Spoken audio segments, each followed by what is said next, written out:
নমস্কার বন্ধুরা, আমি অশোক। স্টক মার্কেটের একটা নতুন ভিডিওতে তোমাদের স্বাগত।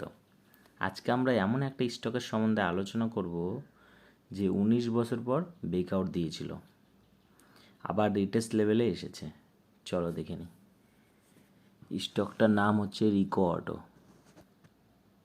তোমরা দেখতে পাচ্ছ 1 সেপ্টেম্বর 2005-এর ব্রেকআউট এটা। ঠিক আছে, প্রায় 19 বছরের ব্রেকআউট।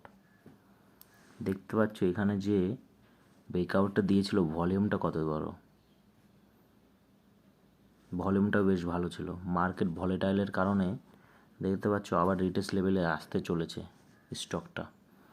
প্রায় গিয়েছিল 158-57তে চলে গিয়েছিল স্টকটা,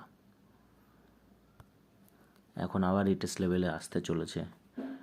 তোমাদের মোটামুটি 115 আন্ডারে যদি আসে, 115, 18তে তো চলে এসছে, তোমরা এখন বাই করতে পারো কিছু কিছু, কিন্তু 115তে আসলে বেস্ট বাই।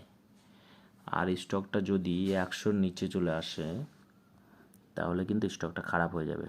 তোমরা 100তে স্টপ লস রাখতে পারো। বেশ ভালো টার্গেট এটা। যদি আমি টার্গেট ক্যালকুলেট করি,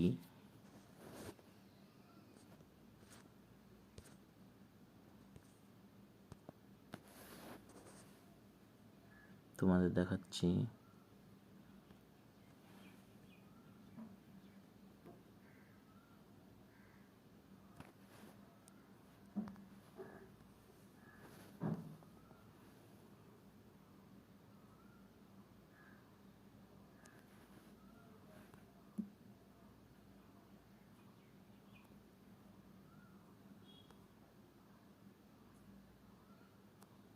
প্রায় 96% টার্গেট দেখতে পাচ্ছ। 225 আসবে। তোমরা এই স্টকটা ওয়াচ লিস্টে রাখতে পারো। ওয়াচ লিস্টে রাখো, যখন টার্গেটে আসবে কিংবা দেখবা যদি 115তে আসে তাহলে তোমরা দেখতে পারো। স্টকটা খুব ভালো স্টক। স্টপ লস রাখবে 100তে আর 115তে বেস্ট বাই।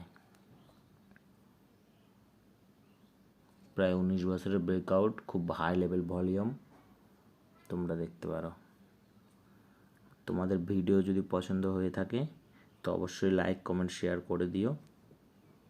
আর হ্যাঁ, সাবস্ক্রাইব করতে ভুলো না।